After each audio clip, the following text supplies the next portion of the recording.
بسم اللہ الرحمن الرحیم۔ السلام علیکم ورحمۃ اللہ وبرکاتہ۔ یہ مختصر القدوری کا 47واں سبق ہے۔ اس سبق میں آپ حوالہ اور اس کے متعلق مسائل پڑھیں گے۔ تو پہلے اس کا لغوی معنی، اس کی اصطلاحی تعریف اور اس میں استعمال ہونے والی کچھ اصطلاحات کو سمجھنا ضروری ہے۔ تو حوالہ کا لغوی معنی ہے منتقل کرنا، یعنی ایک چیز دوسرے کے حوالہ کی جاتی ہے تو یہ دوسرے کی طرف منتقل کی جاتی ہے، اس کو حوالہ کہا جاتا ہے۔ اور حوالہ کی اصطلاحی تعریف یعنی فقہ کی اصطلاح میں اس کی تعریف یہ ہے، یہ نقل الدین من ذمۃ الی ذمۃ، دین جو قرض ہوتا ہے اس کو منتقل کرنا ایک ذمے سے دوسرے ذمے کی طرف، یعنی ایک شخص پر دین لازم تھا تو وہ اپنا دین کسی دوسرے کے حوالے کرتا ہے، یعنی دوسرے کے ذمے میں وہ منتقل کرتا ہے۔ تو اب جو پہلا شخص ہے جس پر اصل میں دین تھا وہ اس دین سے بری ہو جاتا ہے اور دوسرے شخص پر وہ دین لازم ہو جاتا ہے۔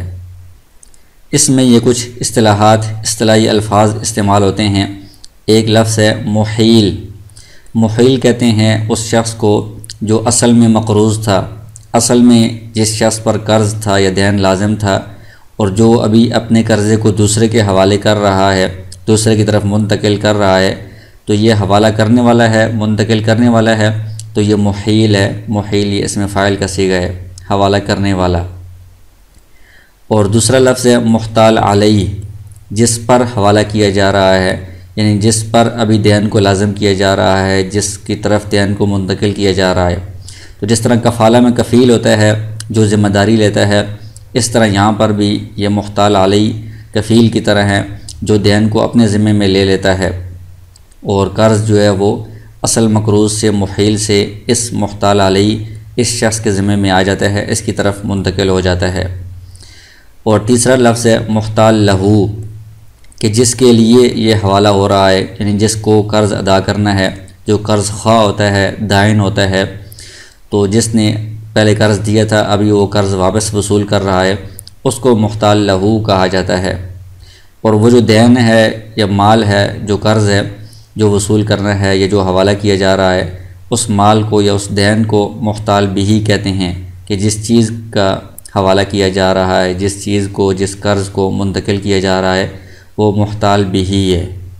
تو اس کے بعد ہم شروع کرتے ہیں کتاب الحوالتی۔ الحوالۃ جائزۃ بالدیون، تو کہتے ہیں کہ حوالہ جائز ہے شرعاً دیون کا، جو بھی دین ہیں، قرض، ایک تو وہ قرض ہوتا ہے جو سادہ قرض ہوتا ہے، بندہ کسی کو پیسے دے پھر واپس پیسے لینے ہیں۔ ایک وہ قرض ہوتا ہے جس کو دین کہا جاتا ہے، جو کسی عقد کے نتیجے میں بندے کے ذمے میں لازم ہوتا ہے، جیسے کوئی چیز خریدی ہے تو اس کی وجہ سے ثمن لازم ہو گیا ہے تو وہ بھی دین شمار ہوتا ہے۔ تو اس طرح کے جو بھی دیون ہیں، جو مالی ادائیگی کسی کے ذمے لازم ہے، اس دین کو کسی دوسرے کے حوالے کرنا، کسی دوسرے پر منتقل کرنا، یہ جائز ہے، شرعاً اس کی اجازت ہے۔ وَتَصِحُّ بِرِضَاءِ الْمُحِيلِ وَالْمُحْتَالِ وَالْمُحْتَالِ عَلَيْهِ، تو کہتے ہیں کہ یہ حوالہ درست ہوگا، منعقد ہوگا ان تین بندوں کی رضامندی سے۔ ایک محیل جو حوالہ کرنے والا ہے، یعنی جس شخص کے اوپر اصل میں قرضہ تھا وہ ابھی دوسرے کے حوالے کر رہا ہے، وہ جب رضامند ہو۔ محتال، اس سے مراد محتال لہو ہے۔ محتال لہو کو کبھی لہو کے بغیر صرف محتال بھی کہتے ہیں۔ جو دائن ہے، جس نے قرضہ وصول کرنا ہے، وہ بھی رضامند ہے کہ اصل بندے سے قرضہ دوسرے کی طرف منتقل ہو رہا ہے، تو اس کی رضامندی اس لیے ضروری ہے کہ اس نے پہلے محیل سے دین وصول کرنا تھا، ابھی وہ دین محتال علیہ کے سپرد ہو رہا ہے، تو یہ اس سے اگر وصول کرے گا تو ہر بندے کے حالات مختلف ہوتے ہیں۔ بعض لوگوں سے دین آسانی سے وصول کیا جا سکتا ہے، بعض لوگ جو ہے وہ بہت ٹال مٹول کرتے ہیں، تنگ کرتے ہیں، تو اس لیے یہ اگر اس بندے کے اوپر منتقل ہونے پر راضی ہے تب اس کی رضامندی سے یہ حوالہ درست ہوگا۔ اور محتال علیہ، جس کے اوپر دین کو منتقل کیا جا رہا ہے، جو ذمہ داری لے رہا ہے کہ میں قرض ادا کر دوں گا، اس کا راضی ہونا بھی ضروری ہے۔ ظاہر ہے کہ اس کے اوپر ذمہ داری ڈالی جا رہی ہے، تو وہ اگر اس کو قبول کرنے پر راضی ہے، ذمہ داری کو ادا کرنے پر راضی ہے، تب ہی یہ ذمہ داری اس پر ڈالی جا سکتی ہے۔ تو محتال اور محتال علیہ ان دونوں کا راضی ہونا تو ضروری ہے، لیکن جو محیل ہے اس میں جو متن کی روایت ہے اس میں تو یہی بات ہے کہ اس کا بھی رضامند ہونا ضروری ہے، لیکن دوسرا قول اس میں یہ بھی ہے کہ محیل اگر راضی نہ بھی ہو تب بھی حوالہ درست ہو سکتا ہے، کیونکہ اس کے راضی ہونے کی کوئی ضرورت نہیں ہے، اس کا تو اس میں فائدہ ہی فائدہ ہے کہ اس کی طرف سے کوئی اور شخص دین ادا کر رہا ہے۔ وَإِذَا تَمَّتِ الْحَوَالَةُ آگے کہتے ہیں کہ جب حوالہ مکمل ہو جائے، یعنی محیل، محتال لہو، محتال علیہ سب نے رضامندی کے ساتھ اس حوالے کو قبول کر لیا ہے، دین ایک شخص سے دوسرے کی طرف منتقل ہو گیا ہے، تو حوالہ تام ہو گیا، مکمل ہو گیا ہے۔ اب بری المحیل من الدیون، جو محیل تھا جس نے اپنا دین دوسرے کے حوالے کیا ہے، یعنی جو اصل میں مقروض تھا، جس پر پہلے دین قرض لازم تھا، وہ شخص ان دیون سے بری ہو جائے گا۔ اب دین دوسری شخص کی طرف منتقل ہو گیا ہے تو یہ شخص اس دین سے بری ہو گیا ہے۔ اور یہ کفالہ اور حوالہ میں یہ فرق ہے، کفالہ میں آپ نے پڑھا ہے کہ وہاں پر ایک ذمے کے ساتھ دوسرے ذمے کو ملایا جاتا ہے، یعنی جس طرح پہلے بندے سے دین کا مطالبہ کیا جا سکتا ہے، اس طرح دوسرے بندے سے، کفیل سے بھی دین کا مطالبہ کیا جا سکتا ہے۔ دین وہاں پر کفیل کی طرف منتقل نہیں ہوتا، وہاں پر جو مکفول عنہ ہوتا ہے، یعنی جو اصل مقروض ہوتا ہے، اس سے دین ختم نہیں ہوتا، وہ دین سے بری نہیں ہوتا، اس پر دین برقرار رہتا ہے، صرف مطالبہ کفیل سے بھی کیا جا سکتا ہے۔ لیکن حوالے میں یہ ہوتا ہے کہ جو اصل مقروض تھا، جس پر پہلے قرض تھا، وہ بری ہو جاتا ہے اور قرض دوسرے بندے کی طرف، محتال علی کی طرف منتقل ہو جاتا ہے۔ تو لہٰذا وَلَمْ يَرْجِعِ الْمُحْتَالُ لَهُ عَلَى الْمُحِيلِ،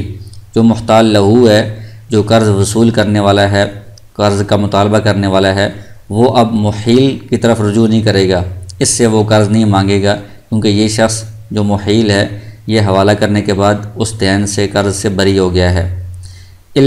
البتہ ایک صورت ہے کہ جس صورت میں وہ جو محتال علی ہے، جس کے اوپر قرض منتقل کیا ہے، اس کے بجائے جو محیل ہے، اصل میں جو مقروض تھا، جس پر دین لازم تھا، اس سے بھی رجوع کیا جا سکتا ہے، مطالبہ کیا جا سکتا ہے۔ وہ یہ ہے ان یطوی حقہ، کہ جو محتال لہو ہے، جس کا حق ہے قرض وصول کرنا، اس کا حق اگر ضائع ہو رہا ہو، اس کا حق اگر ہلاک ہو رہا ہو، تو اس صورت میں یہ محیل، جس پر اصل میں قرض لازم تھا، اس سے بھی یہ رجوع کر سکتا ہے۔ اور قرض کے ہلاک ہونے کی یا حق کے ضائع ہونے کی کیا صورتیں ہیں؟ امام ابو حنیفہ رحمہ اللہ کے نزدیک دو صورتیں ہیں، والتوا، اور حق کا ضائع ہونا یا حق کا ہلاک ہونا، عند ابی حنیفہ رحمہ اللہ باحد الامرین، امام ابو حنیفہ رحمہ اللہ کے نزدیک دو باتوں میں سے کوئی ایک بات ہوگی تو یہ محتال لہو کا حق ضائع ہونا ہے، ہلاک ہونا ہے، اس میں وہ محیل سے رجوع کر سکتا ہے۔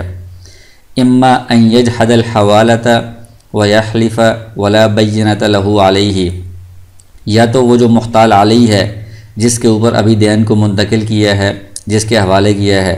تو جب محتال لہو نے اس سے مطالبہ کیا کہ ابھی قرض آپ کے اوپر آ گیا ہے، لہذا میرا قرض مجھے واپس کریں،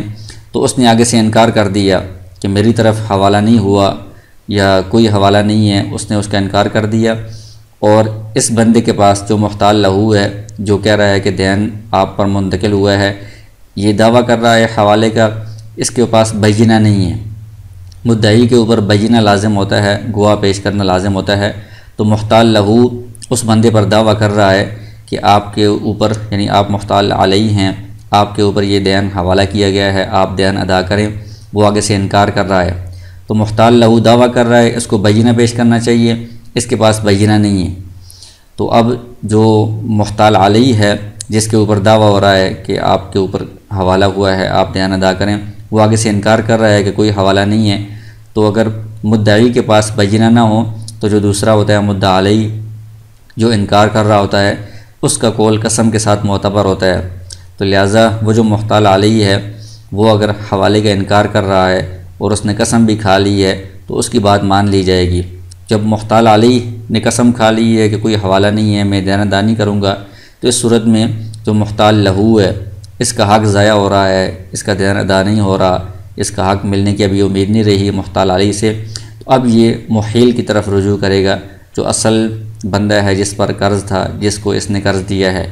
تو یہ اس سے رجوع کرے گا۔ او دوسری صورت یہ ہے امام ابو حنیفہ رحمہ اللہ کے نزدیک، یموت مفلسن، کہ جو بندہ ہے محتال علیہ، جس کے اوپر قرض کو حوالہ کیا گیا ہے، منتقل کیا گیا ہے، وہ بندہ فوت ہو گیا ہے، اور اس حال میں فوت ہوا ہے کہ اس نے ترکہ وغیرہ کچھ نہیں چھوڑا، مفلس ہو کر مرا ہے، خالی ہاتھ مرا ہے، تو اب اس سے خود بھی مطالبہ نہیں کیا جا سکتا، وہ تو مر گیا ہے اور اس کے پیچھے سامان بھی کچھ نہیں چھوڑا، اس نے ترکہ بھی، مفلس ہو کر مرا ہے، تو اب اس سے قرض کی ادائیگی کی کوئی صورت نہیں ہے، تو اس بندے کا محتال لہو کا بھی حق ضائع ہو رہا ہے۔ تو اس لیے اس صورت میں وہ محیل سے، جو اصل پہلا مقروض تھا جس نے اپنے قرض کو دوسرے کی طرف منتقل کیا ہے، اس پہلے مقروض سے محیل سے وہ رجوع کرے گا، اس سے دین وصول کرے گا۔ امام ابو حنیفہ رحمہ اللہ کے نزدیک یہ دو ہی صورتیں ہیں جس میں محتال لہو کا حق ضائع ہو رہا ہوتا ہے تو وہ محیل سے رجوع کر سکتا ہے۔ اور صاحبین فرماتے ہیں وقال ابو یوسف و محمد رحمہم اللہ ہذان الوجہانی، یہ دو وجہ بھی ہیں حق ضائع ہونے کی کہ جس میں وہ محیل کی طرف رجوع کرے گا، یہ دو وجہ بھی ہیں۔ ووجہ ثالث، صاحبین کے نزدیک اس کے ساتھ ساتھ ایک تیسری وجہ بھی ہے، وہو ان یحکم الحاکم بافلاسہ فی حال حیاتہ،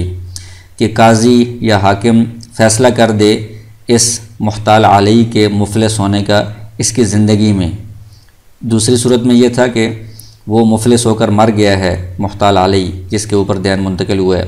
صاحبین فرماتے ہیں کہ جس کے اوپر دین منتقل ہوا ہے اس کی زندگی میں اگر قاضی یہ فیصلہ کر دے کہ یہ شخص مفلس ہے، اس سے ابھی کوئی قرضے کا مطالبہ نہ کرے، تو لہٰذا اس صورت میں بھی حق ضائع ہونے کا اندیشہ ہے، تو لہٰذا وہ محتال لہو محیل سے رجوع کر سکتا ہے۔ لیکن امام ابو حنیفہ رحمہ اللہ کے نزدیک زندگی میں کسی کے افلاس کا فیصلہ کرنا درست نہیں ہے، کیونکہ ابھی وہ زندہ ہے تو مفلس ہونا یہ ہمیشہ برقرار نہیں رہے گا، مال آتا جاتا رہتا ہے، تو کچھ دنوں کے بعد وہ کمائی کر کے مال اس کے پاس آ جائے گا تو وہ دین ادا کر سکتا ہے، لہٰذا زندگی میں مفلس ہونے سے یہ اس کے حق کے ضائع ہونے کا اندیشہ نہیں ہے امام ابو حنیفہ رحمہ اللہ کے نزدیک۔ آگے کچھ مسائل بتا رہے ہیں، اس میں آپس میں اختلاف ہو جائے تو کس کی بات مانی جائے گی۔ تو ایک مسئلہ یہ ہے وَإِذَا طَالَبَ الْمُحْتَالُ عَلَيْهِ الْمُحِيلَ بِمِثْلِ مَالِ الْحَوَالَةِ، کہ جو محتال علیہ ہے جس کے اوپر قرض منتقل ہوا ہے، اس نے محتال لہو کو قرض ادا کر دیا ہے، اس کے بعد قرض ادا کرنے کے بعد وہ محیل سے کہتا ہے، یعنی جو اصل مقروض تھا اس سے کہتا ہے کہ آپ کی طرف سے میں نے قرض ادا کیا ہے، لہٰذا آپ اتنے پیسے مجھے دے دیں۔ فقال المحیل، محیل آگے سے کہتا ہے احلت بدین لی علیک، کہ میں نے آپ کے اوپر اس دین کے بدلے میں حوالہ کیا ہے جو میرا آپ پر لازم تھا، یعنی میں نے آپ کے اوپر جو یہ اپنا دین منتقل کیا ہے یہ اس دین کے بدلے میں ہے جو میرا تمہارے اوپر لازم تھا، یعنی میرا پہلے سے آپ کے اوپر مثال کے طور پر 1000 روپے لازم تھا، تو میں نے کہا کہ وہ آپ مجھے دینے کے بجائے جو میرا قرض خواہ ہے وہ 1000 روپے آپ اس کو دے دیں اور میرا قرضہ آپ اس کو دے کر ادا کر دیں، تو ہمارا معاملہ آپس میں وہ برابر سرابر ہو گیا ہے۔ تو کہتے ہیں کہ لم يقبل قولہ، اس محیل کا قول معتبر نہیں ہوگا، کیونکہ محیل یہاں پر دعویٰ کر رہا ہے کہ میرا پہلے سے آپ کے اوپر ایک پرانا دین تھا، تو ابھی آپ نے جو ادائیگی کی ہے وہ اسی پرانے دین کی ادائیگی کی ہے، مجھے دینے کے بجائے میرے قرض خواہ کو آپ نے پیسے دے دیے ہیں، تو معاملہ برابر ہو گیا، یہ دین کا دعویٰ کر رہا ہے۔ تو دعویٰ کرنے کے اوپر ثبوت بینہ گواہ پیش کرنا ضروری ہوتا ہے، اس کے پاس گواہ نہیں ہے، تو وہ جو دوسرا بندہ ہے محتال علیہ وہ آگے سے انکار کر رہا ہے کہ نہیں، آپ کا میرے اوپر پرانا کوئی قرض نہیں تھا، میں نے ابھی اپنی طرف سے آپ کے پیسے ادا کیے ہیں، لہٰذا آپ پیسے مجھے ادا کریں، تو یہ انکار کر رہا ہے پرانے قرض کا، لہٰذا اس منکر کا قول معتبر ہوگا محتال علیہ کا، اس نے قسم کھا لی تو اس کی بات مانی جائے گی، اور محیل کے اوپر لازم ہوگا کہ وہ جتنے پیسے محتال علیہ نے محیل کی طرف سے ادا کیے ہیں وہ اتنے پیسے اس کو ادا کرے۔ وَكَانَ عَلَيْهِ مِثْلَ الدَّيْنِ، اس پر لازم ہوگا محیل پر کہ جتنا دین محتال علیہ نے اس کی طرف سے ادا کیا ہے اتنے پیسے یہ محتال علیہ کو ادا کرے۔ آگے ایک اور اسی طرح کا مسئلہ بتا رہے ہیں وَإِن طَالَبَ الْمُحِيلُ الْمُحْتَالَ، کہ محیل جس بندے نے قرض دوسرے کے حوالے کیا تھا محتال علیہ کے اوپر، محتال علیہ نے محتال کو یا محتال لہو کو وہ قرض ادا کر دیا، تو قرض ادا کرنے کے بعد محیل اس محتال لہو سے مطالبہ کر رہا ہے بما احالہ بہ، کہ جس قرض کا اس نے دوسرے کی طرف حوالہ کیا تھا، منتقل کیا تھا، اتنے پیسوں کا اس سے مطالبہ کر رہا ہے۔ فقال، وہ کہہ رہا ہے انما احلتک لتقبضہ لی، کہ میں نے یہ جو حوالہ کیا تھا یہ حوالہ اس لیے کیا تھا کہ میرا اس بندے کے اوپر قرض لازم تھا، آپ میری طرف سے اس قرض کے اوپر قبضہ کر لیں اور پھر مجھے دے دیں۔ یعنی ویسے عام صورت میں تو یہ ہوتا ہے کہ محیل مقروض ہوتا ہے، محتال لہو قرض خواہ ہوتا ہے، اس کا اس کے اوپر قرضہ لازم ہوتا ہے، لیکن یہاں پر محیل محتال لہو سے کہہ رہا ہے کہ آپ کا میرے اوپر کوئی قرضہ نہیں تھا کہ جس قرضے کی ادائیگی میں نے محتال علی کے سپرد کی ہے اس نے آپ کو قرضے کی ادائیگی کی ہے، اس طرح نہیں ہے۔ آپ کا میرے اوپر کوئی قرض نہیں تھا، بلکہ اس محتال علی نے میرا قرضہ دینا تھا، تو میں نے آپ کو وکیل بنایا ہے کہ آپ اس سے میرا قرضہ قبضہ کر لیں، وصول کر لیں اور پھر مجھے ادا کر دیں۔ تو وہ کہہ رہے ہیں انما احلتک لتقبضہ لی، میں نے جو حوالے کیا تھا محتال علی کے کہ وہ آپ کو قرضہ ادا کرے، وہ میرا قرضہ اس نے دینا تھا، آپ کو میں نے قبضے کا وکیل بنایا ہے کہ آپ اس سے میرا قرضہ وصول کر لیں اور پھر مجھے دے دیں۔ وقال المحتال، اور جو محتال ہے محتال لہو ہے جس نے قرضہ وصول کیا ہے محتال علی سے، وہ آگے سے کہہ رہا ہے بل احلتنی بدین لی علیک، کہ میرا آپ کے اوپر قرض لازم تھا، اس قرض کا آپ نے حوالہ کیا ہے محتال علی کے، محتال علی نے وہ قرض مجھے ادا کیا ہے، لہذا اب یہ میں رقم آپ کو نہیں دے سکتا۔ فالقول قول المحیل مع یمینہ، تو کہتے ہیں کہ اس میں محیل کا قول معتبر ہوگا اس کی قسم کے ساتھ۔ اس کی وجہ یہ ہے کہ محتال لہو یہ دعویٰ کر رہا ہے کہ میرا آپ کے اوپر قرض تھا، اس قرض کا یہ حوالہ ہوا ہے اور قرض وہ مجھ تک پہنچ گیا ہے، مجھے وصول ہو گیا ہے، تو اس کے اوپر لازم ہے دعویٰ کرنے والے کے اوپر کہ یہ بینہ پیش کرے، گواہ پیش کرے۔ اس کے پاس بینہ نہیں ہے تو جو محیل ہے وہ پرانے قرض کا انکار کر رہا ہے کہ میرے اوپر آپ کا کوئی قرض نہیں ہے، یہ تو اس بندے نے مجھے قرض دینا تھا، تو وہ میں نے آپ کو وکیل بنایا ہے کہ آپ اس سے وصول کر کے مجھے دے دیں۔ تو یہ محیل انکار کر رہا ہے قرضے کا، لہٰذا اس کا قول معتبر ہوگا قسم کے ساتھ، کیونکہ یہ مدعا علیہ ہے، منکر ہے، تو منکر کا قول قسم کے ساتھ معتبر ہوتا ہے۔ آگے کہتے ہیں وَيُكْرَهُ السَّفَاتِجُ، یہ سفاتج سفتجہ کی جمع ہے، یہ سفتجہ مکروہ ہے۔ سفتجہ کسے کہتے ہیں آگے اس کی خود تعریف کر دی ہے، وَهُوَ قَرْضٌ استفاد بِهِ الْمُقْرِضُ أَمْنَ خَطْرِ الطَّرِيقِ،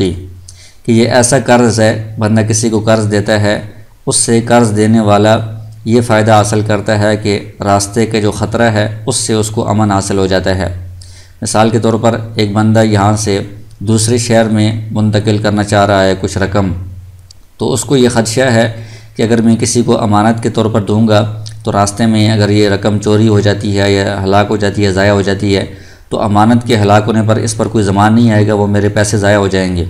تو اس لیے میں ابھی یہاں پر اپنے شہر میں اس کو قرض دیتا ہوں کہ فلاں شہر میں جب یہ پہنچے گا تو وہاں پر میرے کسی رشتہ دار کو یا دوست کو یہ قرض واپس کر دے، تو پیسے وہاں پر پہنچ جائیں گے، اور قرض میں اگر وہ پیسے درمیان میں ہلاک ہوتے ہیں یا ضائع ہوتے ہیں، چوری ہوتے ہیں، تو اس میں بندے کا قرض دینے والے کا نقصان نہیں ہوتا، بلکہ جو بندہ لے کر جا رہا ہوتا ہے اس کا نقصان ہوتا ہے، اس نے وہاں پر قرض لازمی واپس کرنا ہوتا ہے۔ تو یہ بندہ کسی کو قرض دیتا ہے اور اس سے وہ فائدہ حاصل کرتا ہے کہ راستے کے جو خطرات ہیں اس سے وہ امن حاصل کر لیتا ہے،